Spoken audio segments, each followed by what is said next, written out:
Você é concurseiro de todo o Brasil, é um prazer mais uma vez recebê-lo em nossa companhia. Seja bem-vindo, meu amigo, minha amiga, a este site de sucesso que vai fazer de você mais um dos nossos campeões. Sou o professor Jefferson Fiel, professor de matemática e raciocínio lógico, galera. E na aula de hoje vamos falar sobre regra de 3 simples.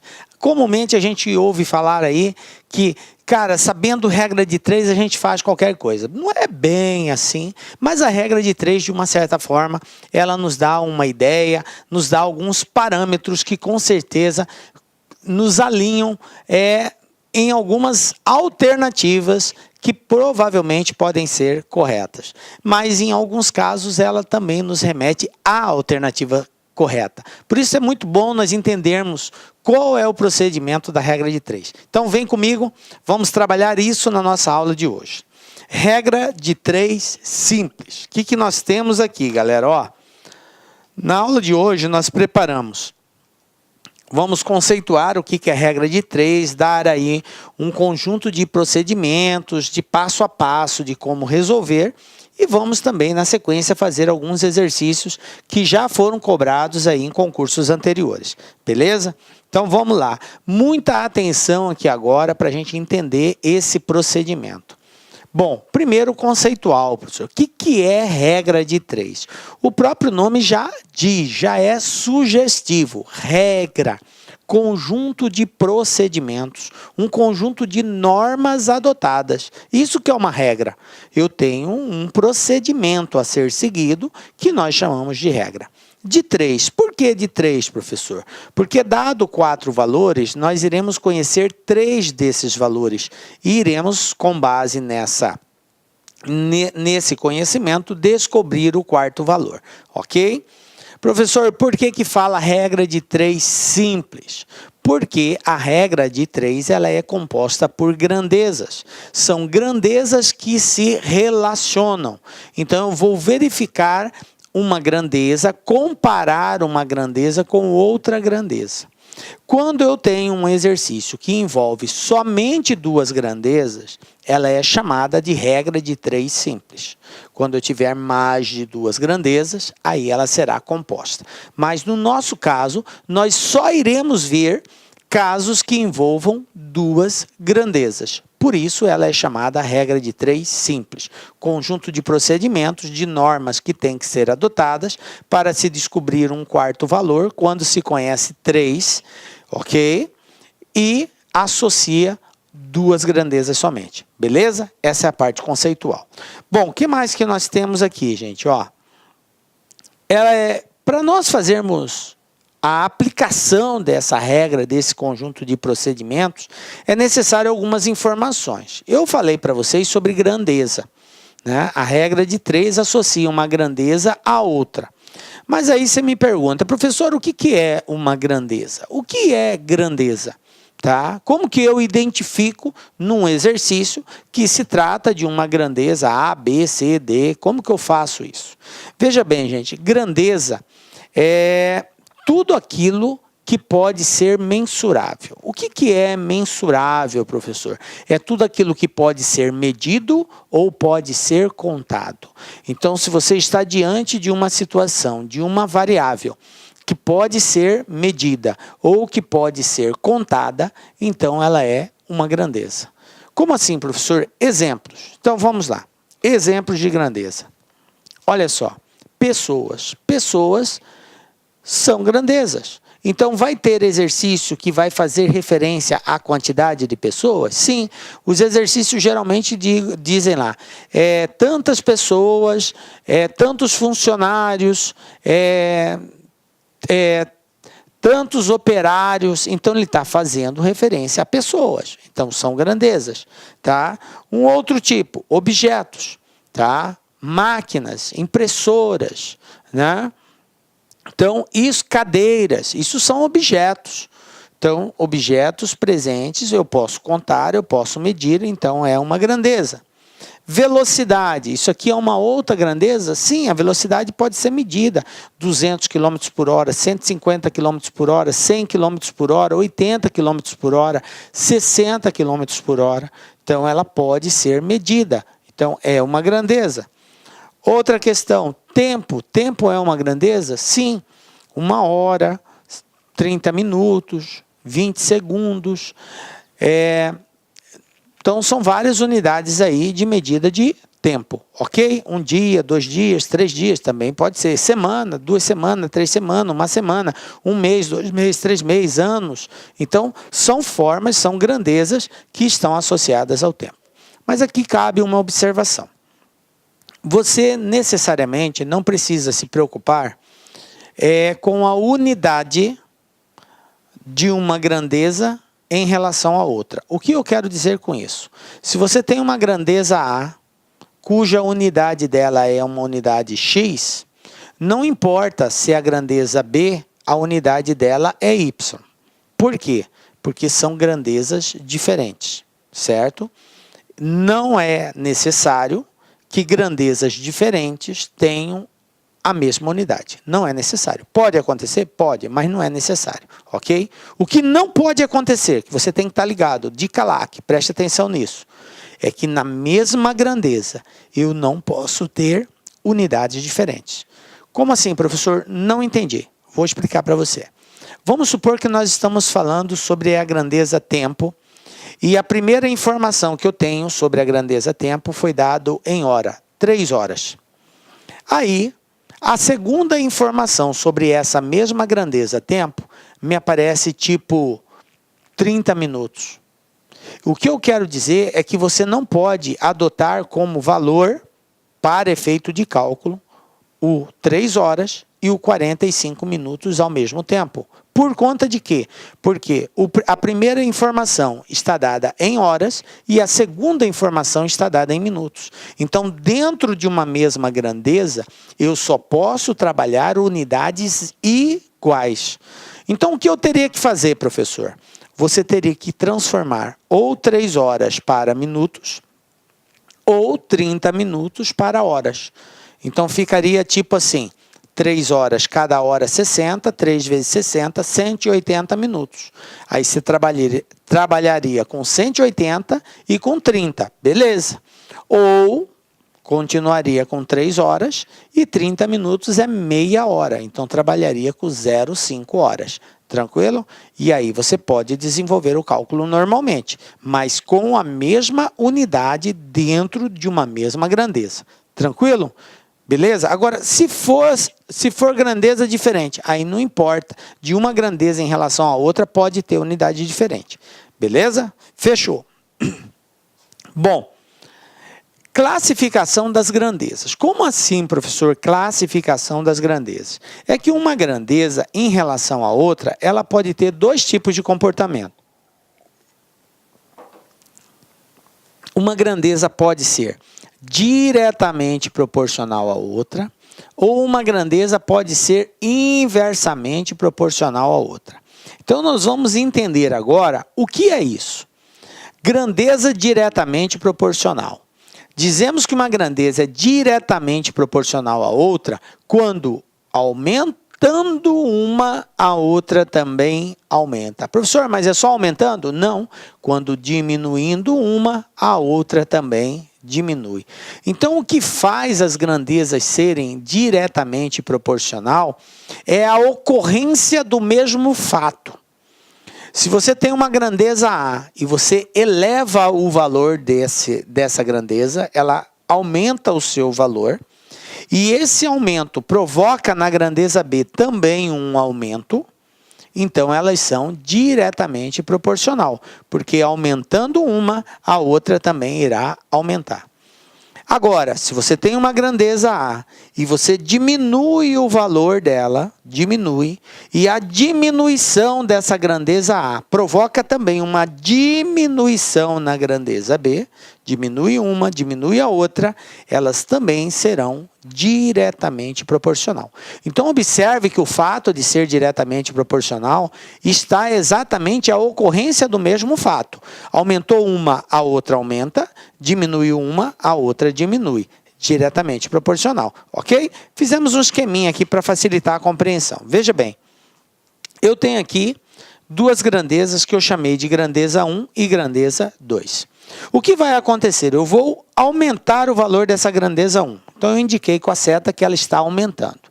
O aumento dessa grandeza provoca uma reação na grandeza 2, que pode ser de aumento ou pode ser de diminuição. Se a grandeza 2 aumentar, é diretamente. Se ela diminuir, seria inversamente. Então, aumentei a grandeza 1, a grandeza 2 também aumentou. Aumentou uma, aumentou a outra, diretamente proporcional. Mas, professor, se eu diminuir a grandeza 1, diminuir, agora seta para baixo. O que vai acontecer com a grandeza 2? Ela também irá diminuir. Então, a diminuição de uma provoca a diminuição na outra, então elas são diretamente proporcional. Beleza? Veja bem, por enquanto é necessário que você entenda isso, depois nós vamos mostrar o porquê dessa compreensão. Tranquilo? Então, diretamente, quando aumentando uma, a outra aumenta, ou diminuindo uma, a outra diminui. Beleza? Bom, gente, veja bem. E quando que elas serão inversamente proporcionais? Inversamente proporcional vai acontecer toda vez que o aumento de uma provocar a diminuição na outra, ou vice-versa. Bem assim, nós temos duas grandezas, A e B. Você eleva, aumenta a grandeza A. E esse aumento da grandeza A provoca na B uma diminuição. A reação é diminuir a B. Na medida que você aumenta a B diminui. Ou, se você diminuir a grandeza A, vai fazer com que a grandeza B aumente. Então, a diminuição de uma provoca o aumento na outra. Quando você tem uma situação dessa, nós temos grandezas inversamente proporcionais. Aumenta, diminui, diminui, aumenta. Tranquilo? Então, veja bem, um esqueminha para nós compreendermos bem isso seria isso, ó. Grandeza 1, grandeza 2. Eu vou provocar o aumento na grandeza 1. Aumentei. O que vai acontecer na grandeza 2? Ela vai diminuir. Mas se eu diminuir a grandeza 1, diminuir, o que acontece com a grandeza 2? Ela aumenta. Beleza? Então, aumento de uma, diminuição na outra, diminuição de uma, aumento na outra. Elas são inversamente proporcionais. Aí você pergunta, professor, por que eu tenho que saber isso? Porque, veja bem, nós estamos estudando o que, galera? Regra de 3. O que eu disse inicialmente que era uma regra? É um conjunto de procedimentos, é um conjunto de normas que tem que ser adotado. E esse procedimento, ele está associado à relação entre as grandezas. Porque se eu diagnosticar que as grandezas são diretamente proporcional, eu tenho um procedimento a ser adotado. Se eu diagnosticar que as grandezas são inversamente proporcionais, eu tenho outro procedimento a ser adotado. Então, por isso é necessário nós fazermos esse diagnóstico da relação entre as grandezas. Beleza? Bom, agora que nós já sabemos como classificá-las, eu criei aqui um conjunto de passo a passo, para a gente entender melhor essa regra de 3 e poder aplicá-la com mais propriedade e segurança para encontrarmos as respostas, beleza? Então vamos lá. Primeiro passo quando você estiver diante de um exercício de regra de 3. Obviamente, todo exercício tem que ser feito com uma leitura bem atenciosa, isso é de praxe, né? Então, feito essa leitura, nós vamos construir como se fosse uma tabela. Na verdade, vamos agrupá-los em ordem, né, meio que simulando uma tabela. Agrupando as grandezas em espécie, em colunas, e mantendo na mesma linha as grandezas de espécies diferentes em correspondência. Por quê? Porque uma grandeza se associa a outra. 10 homens fazem um serviço em 5 dias. Então, eu tenho que 10 homens fazem em 5 dias. Então, essa é uma associação entre as grandezas. Mas 20 homens vai fazer em quantos dias? Homem, grandeza homem. Dias, dias, grandeza dias. Então, na mesma coluna, eu mantenho a mesma grandeza, os valores referentes à mesma grandeza. E na linha, que seria na horizontal, eu associo as grandezas. 10 homens é quantos dias? Na mesma linha. 20 homens, quantos dias? Na mesma linha. Tá ligado? Bom, segundo passo. Então, no primeiro passo, o que eu faço? Eu identifico as grandezas e relaciono elas. faço a associação. Quem está associado com quem? Beleza. No segundo passo, nós vamos verificar a proporcionalidade. O que é isso? É verificar se uma grandeza é direta ou inversamente proporcional à outra, certo? Então, é a verificação da proporcionalidade. E para fazermos isso, gente, é muito simples, muito fácil.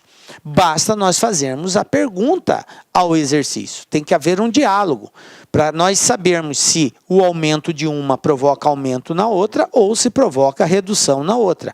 Porque é a partir daí que eu vou classificar como direta ou inversamente. Beleza?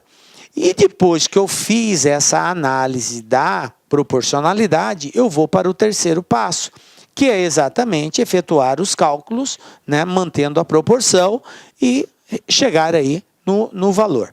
Beleza? Ou resolver a equação. Tranquilo? Então, observado esses 3 passos, vamos para a prática. Vamos pegar o primeiro exemplo aqui. Olha só a situação que eu tenho. 12 operários fazem um determinado trabalho em 24 dias. Se fossem 6 operários a mais, em quanto tempo o trabalho ficaria pronto? Veja bem, gente, existe assim uma série de formatos de resolução de regra de 3.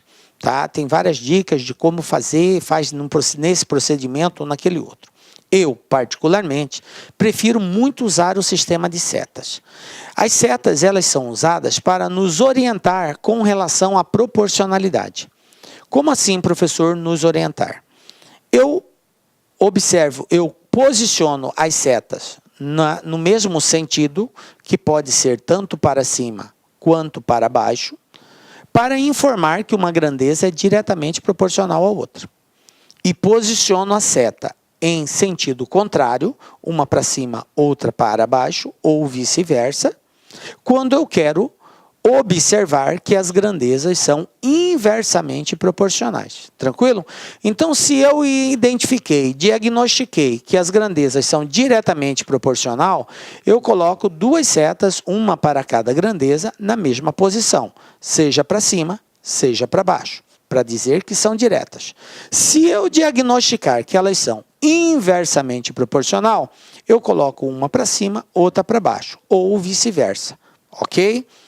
Desde que elas estejam em sentidos diferentes, para informar que são inversamente proporcionais. Tranquilo? Então, eu quero, logo de início, que você entenda que a utilização das setas é só para indicar a proporcionalidade. Por que eu digo isso? Porque o aluno comumente acha que a seta vai ficar para cima porque o valor está aumentando.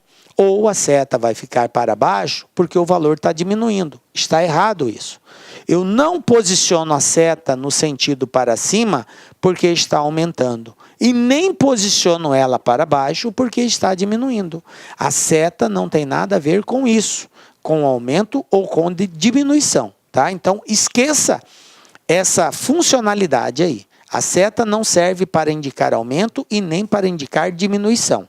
A seta serve somente para indicar, estando no mesmo sentido, diretamente proporcional, estando em sentidos contrários, inversamente proporcional. Beleza? Bom, feito isso, vamos então seguir o passo a passo. Depois que você compreender bem isso aqui, vai ficar fácil resolver o exercício. Olha só, gente. Primeiro passo. Identificar as grandezas e relacionar os valores. Quais são as grandezas envolvidas nesse exercício? Eu tenho quantidade de operários, fazem um determinado trabalho em 24 dias. Então, eu tenho quantidade de operários e quantidade de dias. Vamos lá? Operários, dias. Está aqui. As 2 grandezas envolvidas no exercício, operários e dias. Beleza. Feito isso, agora eu vou relacionar os valores de cada grandeza. O que o exercício disse? Ele falou que 12 operários, então está aqui 12. 12 embaixo de operários. Eu não posso colocar 12 embaixo de dias, porque 12 está fazendo referência a operários. 12 operários fazem um determinado trabalho em 24 dias. 12 operários, 24 dias. Beleza? Aí, ele diz assim, se fossem 6 operários a mais. Se fossem 6 a mais, Quantos operários eu tenho? 12. Se fosse 6 a mais, eu teria quanto? Muito bem, 18. Então está aqui, ó, 18 operários. Se fossem 18, em quanto tempo o trabalho ficaria pronto? Beleza, está aqui, ó. Esse é o primeiro passo. Relacionei as grandezas, identifiquei e relacionei as grandezas. Segundo passo agora, verificação da proporcionalidade. Como que eu vou proceder? Lembram? Eu faço uso de setas. Então a dica é a seguinte: qual é a grandeza que você quer descobrir aqui? Operários ou dias? Professor, é dias. Então tá bom, dias. Você vai orientar uma seta na grandeza que você quer descobrir. Na grandeza que você quer descobrir, que nesse caso é a grandeza dias. Orientar a seta como assim, professor? Eu vou colocar uma seta que pode ser tanto para cima quanto para baixo. Eu escolhi colocar para cima. Professor, se eu quisesse colocar para baixo, teria algum problema? Não. A orientação da seta é você que define. Você pode colocar para cima ou para baixo. A primeira seta, beleza? Que é a seta colocada na grandeza que você quer descobrir. Agora, na outra grandeza, você não vai colocar a seta do jeito que você quer. Ah, professor, eu vou colocar aqui para baixo porque está aumentando para baixo. Não tem nada a ver. Ah, professor, eu vou colocar para cima para indicar que aumentou. Não tem nada a ver, não é isso. A seta aqui, ela pode ser para cima ou ela pode ser para baixo. Vai depender. Depender do quê? Se eu identificar que as grandezas são diretamente proporcional, então a seta aqui tem que ter o mesmo sentido daquela. Como eu coloquei para cima lá, aqui vai ser para cima também. Se eu identificar que essas grandezas são inversamente proporcional, a seta aqui terá sentido contrário. Lá está para cima, aqui será para baixo. Beleza? Então vamos lá. Como que eu faço essa identificação, professor? Fazendo pergunta ao texto. Veja bem, 12 pessoas levam quantos dias para executar o serviço? 24 dias. Beleza. Agora, o que aconteceu? Eu tenho 18 pessoas. Eu tenho mais pessoas trabalhando. O serviço a ser executado compreende-se que é o mesmo, certo? Se tem mais pessoas trabalhando, o que vai acontecer com o tempo? Vai aumentar ou vai diminuir? Aumentar? Não, está errado. Diminuir. Muito bem. Quanto mais pessoas estiverem trabalhando, mais rápido o serviço termina. Pensa comigo. Você tem que tirar todos os móveis da sua casa num determinado prazo. Vamos supor, você tem um dia para tirar todos os móveis da sua casa. Pô, você sozinho consegue ir arrastando, colocando ele tudo para o quintal. Beleza. Um dia para você fazer isso, de repente dá. Agora, se você tivesse que tirar todos os móveis da sua casa, só que agora você não tem um dia todo, você tem só 30 minutos para tirar todos os móveis. Aí, veja bem, gente, é pouco tempo para muita coisa que tem que fazer. Para que você consiga cumprir esse tempo, o que você vai precisar? De mais pessoas te ajudando, não é assim? Então, se tem mais pessoas te ajudando, o serviço acaba mais rápido. Beleza? Então, é assim que funciona aqui. 12 pessoas leva 24. 18 vai levar menos. Eu não sei quanto ainda, mas vai ser menos. Então, se aumenta aqui, aqui diminui. Quando uma aumenta, a outra diminui. Elas são inversamente proporcionais. Então, a seta aqui, obrigatoriamente, será para baixo, para indicar que são inversas. Beleza? Aí, veja bem, gente. Por isso que é importante a gente fazer essa análise. Lembram que eu disse? Se for diretamente proporcional, é um procedimento. Se for inversamente proporcional, é outro procedimento. Então, para cada caso, eu tenho um procedimento diferente. Então, eu identifiquei que elas são inversamente proporcionais. E toda vez que for inversamente proporcional, a multiplicação será assim, ó, direta. 12 vezes 24, 18 vezes x. Professor, e se fosse diretamente proporcional? Se fosse diretamente, eu iria multiplicar cruzado. O 12 multiplicaria o x e o 18 multiplicaria o 24, se fosse diretamente. Mas como é inversa, eu multiplico direto. Tranquilo? Beleza? Agora é só fazer o cálculo, que seria o passo 3. Então fica assim, ó, 18 vezes x igual a 12 vezes 24. Beleza? Aí, daqui para frente, você pode multiplicar e dividir ou usar de simplificação. Por exemplo, x igual a 12 vezes 24 dividido por 18. Você pode multiplicar o 12 pelo 24, tá? E aí você vai encontrar 288 e dividir por 18. Portanto, x igual a 16. Beleza? Ou então, se você não quisesse multiplicar aqui para dividir, usava de simplificação. Simplifica 12 com 18 e tal, e aí você vai ficando com valores menores, mas a resposta final não vai ser alterada, continua sendo 16. Beleza? Tranquilo aí? Belezinha, galera? Então tá aí. Primeiro exemplo nosso. Gente, eu fiz com bastante calma esse primeiro, até porque para que você compreenda toda aquela sequência de passo a passo. Porque depois que você conseguir absorver essa regra, vai ser muito simples, muito fácil fazer os exercícios. Basta ser, é um processo repetitivo, tá? Olha só o que vai acontecer aqui, exemplo 2. Eu tenho aqui, ó, FGV, né? Em um supermercado, uma embalagem com certa quantidade de frios fatiados estava com a etiqueta abaixo, sem a informação de reais por quilo. O preço aproximado de 1 quilo desse produto é... Aí eu tenho aqui as alternativas de resposta. Essa é a etiqueta. Observe que na etiqueta ele está dizendo assim, que aquele produto tem 0,160 kg e está sendo cobrado R$ 3,66. Então, eu tenho a quantidade, a massa que está dentro da embalagem e tenho o valor referente a essa massa. Mas eu não tenho o preço do quilo. Aqui, ó, não tenho o preço do quilo. Beleza? Eu estou sem essa informação. E a pergunta aqui é exatamente essa. Qual é o preço do quilo desse produto aí? Bom, gente, mais uma vez, regrinha de 3, simples, por quê? Porque eu só tenho 2 grandezas envolvidas. Uma grandeza é quilograma, a outra grandeza é o valor reais. Tranquilo? 2 grandezas.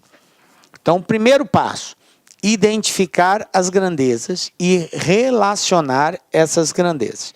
Então, olha só, 0,160 está para R$ 3,66. Belezinha? Como ele quer saber o preço do quilo, o que é preço do quilo? É de 1 quilo. Então, aqui vai ficar 1. Está para X, o preço do quilo. Preço de 1 quilo. Tranquilo? 160 gramas é 3,66. 1 quilo é X. Beleza, fiz o primeiro passo. Identifiquei e relacionei as grandezas. Segundo passo, verificação da proporcionalidade. Então, vamos lá. O que a gente falou? Orienta uma seta na grandeza que quer descobrir. Está aqui, vou orientar a seta para cima. Professor, para cima porque vai aumentar? Não, já disse isso. A seta para cima ou para baixo, você que decide, tá? Tanto faz. Vou até colocá-la para baixo aqui para não causar confusão. Ó, seta para baixo. Por quê? Porque eu quis colocar. A primeira seta você coloca do jeito que você quiser. Agora, a segunda seta depende. Se você chegar à conclusão que elas são diretamente proporcionais, a seta tem o mesmo sentido. Se você chegar à conclusão que elas são inversamente proporcionais, as setas terão sentido contrário. E como que eu descubro isso, professor? Fazendo a pergunta. Então, vamos lá. 160 gramas ou 0,160 quilos custa R$ 3,00. 1 quilo vai custar menos ou mais de R$ 3,00. Se 0,160 quilos custa R$3, 1 quilo vai custar muito mais, porque 1 é mais que 0,16. Então, aumentando a quantidade de massa desse produto, obviamente eu vou pagar mais caro. Então, aumenta aqui, aumenta lá. Se o aumento de um provoca o aumento na outra, as grandezas são diretamente proporcionais. Então, a seta do lado de cá terá o mesmo sentido, também para baixo. Lá é para baixo, aqui também será para baixo. Beleza? Bom, agora eu já identifiquei, professor, que elas são diretamente. Qual deve ser o comportamento? Veja bem, se é diretamente proporcional, eu devo fazer a multiplicação cruzada. Esse vezes esse vezes esse. Tranquilo? Lembro, se é inversamente proporcional, eu multiplico direto. Se é diretamente, eu multiplico cruzado. Então, vai ficar bem assim. X 0,160 vezes x igual a 1 vezes 3,66. Quem vai ser meu x? X vai ser igual a 3,66 vezes 1 é 3,66 mesmo. O 0,160 está multiplicando, passo dividindo. Então, eu vou colocar aqui, 0,16. Professor, e o zero do 160? Não há necessidade de colocar, a não ser que fosse diferente de zero ou tivesse algum número depois desse zero. Como não tem, eu posso trabalhar só com 0,16. E aí, gente, fazendo essa conta, 3,66 dividido por 0,16, vamos fazer aqui, 3,66 dividido por 0,16. Observem que, para que esse número saia do decimal para o inteiro, basta eu andar 2 casas. Aí ele vai ficar 366. 0,16. Se eu andei 2 casas aqui, eu ando 2 casas aqui também. Então, fica 16. Então, basta dividir 366 por 16. Vamos lá? 36 vai dar 2. 2 vezes 16, 32. 36 tira 32, 4. Abaixo 6, 46. Vai dar 2 de novo. 2 vezes 16, 32. 46 tira 32, 4, 14. Beleza, eu quero continuar a conta, professor. Então, vírgula, acrescento 0. Por que eu quero continuar? Porque observem que eu tenho alternativas com valores decimais.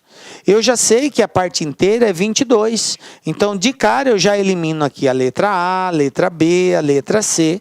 Mas eu tenho dúvida entre D e E, porque um é 0,3, o outro é 0,9. Eu tenho que ver em torno de qual dessas duas alternativas, a resposta vai aproximar. Então, o próximo valor ali já vai me dar uma ideia de letra D ou letra E, até porque ele falou que é aproximado, ok? Então, eu não vou encontrar o valor exatamente do jeito que está ali. Bom, mas qual o número que multiplicado por 16 vai ser igual a 140? Vamos lá. Eu posso já de cara pensar nessas duas hipóteses, ou seria 3 ou seria 9, ou próximo deles. Se eu pegar 3 vezes 16, gente, é 48. Para 140 está longe. Então, obviamente que não vai ser 3. Vai ter que ser um número bem maior que 3. Bom, mas pode ser 9? Vamos lá, 16 vezes 9. 9 vezes 6, 54. Vai 5. 9 vezes 1, 9. E 5, 14. 144. Vocês observem que o 9 vai estar bem próximo. Ele passa um pouquinho. Então, vai ser 8. Certo? Porque não pode passar. Então, seria 8 aqui. 8 vezes 16. Eu vou ter aqui 8 vezes 6, 48. Vai 4. 8 vezes 1, 8. Com 4, 14, 128. E aí, fazendo essa diferença, eu vou ter 12 aqui. Mas olha só, 22,8. Eu nem preciso continuar a conta. Por quê? Porque é valor aproximado. E 22,8 está mais próximo de quem? De 22,9. Está mais próximo desse do que de 22,30. Então, resposta correta, letra E. Pronto, está resolvido o exercício. Tranquilo? Belezinha? Então, aí, vamos para mais um desafio. Estão captando, galera? Esse passo a passo nos ajuda muito a resolver exercício de regra de 3. Na medida que você compreende bem esse contexto, você vai fazer com muita tranquilidade. Mas não é só muita, é muita tranquilidade mesmo, tá? Porque não muda o contexto em si. A regra é a mesma, Professor, mas tem algumas pegadinhas. Sim, de fato, tem algumas perguntas que elas nos dão algumas informações associadas que a gente tem que tomar cuidado na hora de montar o esquema. Mas se você bem observar, fica tranquilo a resolução. Vamos lá, VUNESP 2016. O que nós temos aqui? Olha só. Para organizar as cadeiras em um auditório, 6 funcionários, todos com a mesma capacidade de produção, trabalharam por 3 horas. Para fazer o mesmo trabalho, 20 funcionários, todos com o mesmo rendimento dos iniciais, deveriam trabalhar um total de tempo em minutos igual a... Aí aqui eu tenho as alternativas de resposta. Então, veja bem, esse exercício, ele associa o seguinte, que 6 funcionários, eles realizam o trabalho em 3 horas. E aí a pergunta é o seguinte, para fazer o mesmo trabalho... Olá, meus amigos, minhas amigas, sou o professor Luiz Antônio Carvalho, estou aqui para pedir licença para vocês que estão assistindo esse nosso vídeo no YouTube. Esse vídeo no YouTube nós temos aí uma intenção de promover o nosso trabalho, o trabalho aqui da Lá Concursos, e estou aqui para fazer um convite muito especial para você. Você que quer assistir o final desse curso, dessa videoaula, quer fazer o nosso curso online, você quer, aliás, não quer fazer não, você quer estudar, você quer ficar competitivo para um concurso dessa magnitude aí, um concurso bastante concorrido, nós aqui da Lá Concurso, preste atenção, isso não é desculpa para ninguém. Nós fizemos um curso, né? 2 a 1, né? O que é o curso 2 a 1? 2 cargos e um curso, né? Então, nosso curso 2 a 1 para o Detran de São Paulo, que atende ponto a ponto do agente e ponto a ponto para o cargo de oficial estadual de trânsito, por apenas 10 parcelas de R$20, é isso mesmo, R$200, você vai assistir o restante dessa videoaula e mais o nosso curso completaço e tudo que tem um site de metodologia. Isso realmente é muito importante para nós. Tudo bem, pessoal? Então, eu estou fazendo esse convite. Quer se matricular, tem um link aqui embaixo para você se matricular. Isso vai direto lá para o nosso site. Pode ter certeza que isso é confiável. Quer tirar alguma dúvida, tem um link aqui do nosso WhatsApp que vai lá para a nossa central de atendimento. Bacana, meus amigos? Então, espero vocês aí da LAC Concursos, o pessoal do YouTube. Venha estudar conosco. Um forte abraço, fique com Deus. Tchau, tchau. Clique lá.